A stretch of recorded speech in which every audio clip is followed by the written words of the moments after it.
Tần suất điên cuồng cái ngày mà loài người đã mơ ước bấy lâu và vô cùng kinh hãi, đã đến gần chỉ bằng một thông báo trong phần cuối của một tạp chí khoa học ít người biết đến. Một tần số đã được tìm thấy, và ẩn bên trong nó, sự sống ngoài trái đất, những thứ không đi kèm với nhiều hào nhoáng và lấp lánh hiếm khi thu hút sự chú ý của con người, vì chúng đã được đào tạo để bỏ qua những điều trần tục. Phải mất rất nhiều tiếng ồn để thu hút sự chú ý của ai đó thoát khỏi vũ trụ phân tâm kỹ thuật số được cá nhân hóa của họ, thật đáng tiếc khi tần số được phát hiện vượt quá khả năng nghe của con người. Không ai biết họ đã ở trong chúng ta bao lâu, lang thang khắp hành tinh của chúng ta khi chúng ta vẫn cầm trên tay những chiếc gậy được mài nhọn và ca ngợi các vị thần lửa. Họ đã ở đây, thậm chí sau đó, hay việc phát minh ra radio đã thúc giục họ đến. Chúng tôi có thể sẽ không bao giờ biết. Tất nhiên, tai của máy móc của chúng ta đã cảnh báo trước cho chúng ta về chúng, tín hiệu đến từ không gian sâu, tần số đủ mạnh để du hành vũ trụ. Hầu hết chúng là chuẩn tinh, sao xung, sao từ, những vật thể và hiện tượng mà chúng ta cho là tự nhiên đối với môi trường vũ trụ. Thật nực cười, chúng ta có thể biết bao nhiêu điều, mặc dù bản thân chúng ta chưa bao giờ đến đó. Có thể những điều này là tự nhiên và người thì thầm là cư dân bản địa của họ. Ý niệm của chúng ta về cuộc sống luôn bị giới hạn trong những gì chúng ta biết, cũng như với nghệ thuật, không có gì chúng ta nghĩ ra là thực sự nguyên bản. Vì vậy, không ai quan tâm nhiều đến tần suất. Lúc đầu thì không, được gắn nhãn là một số tiếng ồn xung quanh, hoặc âm thanh bị hỏng. Thực sự bị hỏng, khi sự hào nhoáng và lấp lánh cuối cùng cũng đến, đầu mọi người bắt đầu quay lại. Phải mất hơn 1 triệu báo cáo riêng lẻ đến từ khắp nơi trên thế giới để chúng tôi bắt đầu kết nối các điểm. Các triệu chứng tương tự được chia sẻ trên toàn cầu, bất kể vị trí địa lý, dòng dõi di truyền, tuổi tác, lối sống hoặc bất cứ điều gì có thể giúp giải thích những điểm chung. Mọi người dường như nhận được nó như thể nó được phân phối ngẫu nhiên giữa toàn thể nhân loại. Sự rõ ràng là những gì mọi người bắt đầu gọi nó.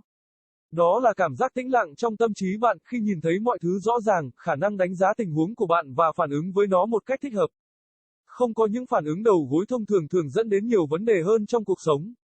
Nhiều người đã so sánh sự rõ ràng với một loại trạng thái tinh thần, nơi bạn có quyền kiểm soát suy nghĩ và cảm xúc của mình, trở thành chủ nhân của họ thay vì con rối của họ. Lần đầu tiên trong lịch sử, loài người đã có thể làm chủ được bản thân trên quy mô đại chúng.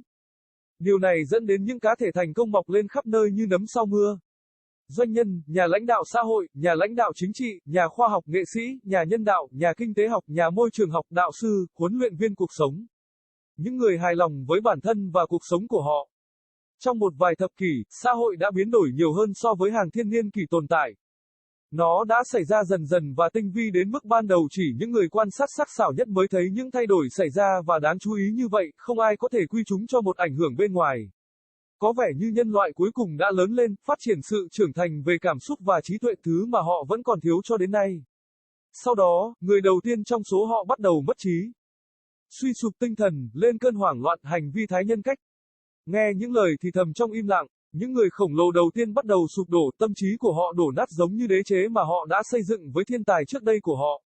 Mọi người nói đó là căng thẳng, xui xẻo, cách của thế giới, có lẽ chúng ta vẫn chưa trưởng thành như chúng ta nghĩ, có lẽ kinh doanh vẫn còn non kém. Xã hội vẫn còn ích kỷ, chính trị vẫn còn mưu mô. Sau đó, những chiếc vỏ rỗng đầu tiên xuất hiện, zombie, như văn hóa đại chúng đã gọi chúng. Nhưng không giống như bất kỳ thây ma nào trong phim, chúng không phải là những con quái vật ăn não điên cuồng, lây nhiễm cho toàn bộ dân cư. Đây là những con người chỉ ngừng suy nghĩ, nhưng bằng cách nào đó vẫn tiếp tục sống. Không có tâm trí, bất động, họ ngồi hoặc đứng ở chỗ bạn để lại, không để ý đến môi trường của họ hoặc bất kỳ loại kích thích nào. Mặc dù còn sống về mặt lâm sàng, họ có vẻ như đã chết. Bạn không thể nói chuyện với họ, họ không bao giờ ăn, không bao giờ ngủ, không bao giờ làm bất cứ điều gì. Một số thậm chí đã chết vì quên thở, các bệnh viện sớm lấp đầy chúng, mắc vào dây chuyền và máy thở. Một đại dịch không lây lan qua bất kỳ virus hoặc vi khuẩn nào mà các nhà khoa học có thể chỉ ra. Nó vừa xảy ra, sau đó, thế giới quyết định hoảng loạn, bắt đầu tìm kiếm câu trả lời. Những gì trước đây bị bỏ đi là không quan trọng hoặc tầm thường nay được mang trở lại từ các kệ bụi bay đi và được kiểm tra lại. Dường như không có lý do gì cho đại dịch này, mọi khả năng đều phải được xem xét. Bất kể kỳ lạ hay khó xảy ra, việc tìm kiếm câu trả lời giống như truy tìm một phân tử nước mà bạn đã từng uống khi lên 5 tuổi. Chúng tôi biết nó tồn tại, nhưng chúng tôi không biết làm thế nào để tìm ra nó. Khi làn sóng thiên tài đầu tiên People Frequency of insanity, the day that humankind dreamt of for so long, and was so terrified of, had come with barely an announcement in the back-end section of some obscure scientific magazine. A frequency had been found. And hidden within it, extraterrestrial life, things that are not accompanied with much pomp and glitter seldom catch the attention of human eyes, for they have been trained to ignore the mundane. It takes a lot of noise to get someone's attention to break off from their personalized universe of digital distraction. A pity, then, that the frequency discovered was above the human ability to hear. Nobody knew how long they'd been among us, wandering around our planet as we still held sharpened sticks in our hands and praised the gods of fire. Were they here, even then? Or did the invention of the radio prompt them to come? We will likely never know. Of course, our machines' ears had warned us about them in advance, signals coming from deep space, frequencies powerful enough to travel the cosmos. Most of those were quasars, pulsars, magnetars, objects and phenomena we deem natural to the cosmic environment. Funny, how much we presume to know, even though we have never been there ourselves. Maybe these things were natural and the whisperers were their indigenous inhabitants. Our notion of life has always been limited to what we know, just as with art, nothing we come up with is truly original, so nobody gave much attention to the frequency. Not at first. Labeled as some background noise or corrupted audio. Corrupted indeed. When the pomp and the glitter finally came, people's heads started turning. It took over 1 million individual reports coming in from all over the world for us to start connecting the dots. Similar symptoms shared globally, regardless of geographical location, genetic lineage, age, lifestyle, or anything that could help explain the commonalities. Everyone seemed to be getting it as if it were distributed randomly amongst the whole of humanity. The clarity is what people started calling it. It was this sense of stillness in your mind, of seeing things clearly, the ability to assess your situation and respond to it appropriately, without the usual knee-jerk reactions that often led to more problems in life. Many compared the clarity to a kind of Zen state of mind, where you had control over your thinking and your emotions, being their master instead of their puppet. For the first time in history, human beings appeared to be gaining mastery over themselves on a mass scale. This resulted in successful individuals sprouting all over like mushrooms after the rain.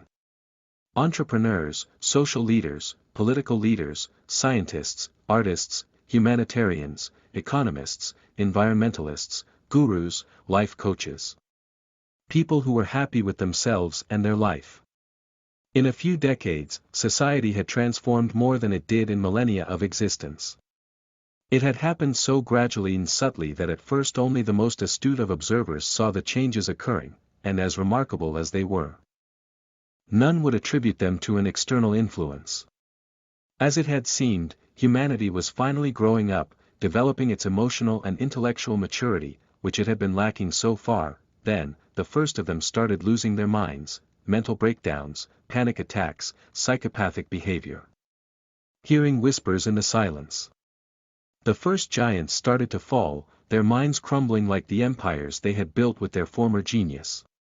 People said it was stress. Bad luck. The way of the world. Perhaps we still weren't as mature as we thought we were, perhaps business was still cutthroat, society still selfish, politics still scheming. Then, the first empty shells appeared. Zombies, as pop culture called them. But unlike any zombie from a movie, these weren't mad brain-eating monsters, infecting the whole population. These were humans who just stopped thinking, yet somehow continued living. Mindless, motionless, they sat or stood where you left them, oblivious to their environment or any kind of stimuli. Though clinically alive, they appeared dead otherwise. You couldn't talk to them. They never ate, never slept, never did anything. Some even died because they forgot to breathe. Hospitals soon filled up with them, hooked to transfuses and breathing machines. A pandemic that didn't spread via any virus or bacteria that scientists could point at. It just struck. Then, the world decided to panic. Started looking for answers. What was previously discarded as unimportant or trivial was now brought back from the shelves. Dust blown away and re-examined. With seemingly no reason for this pandemic, every possibility had to be considered, no matter how bizarre or unlikely. The search for answers was like tracking down a molecule of water that you once drank when you were 5 years old. We knew it existed, but we had no idea how to find it, when the first wave of geniuses, people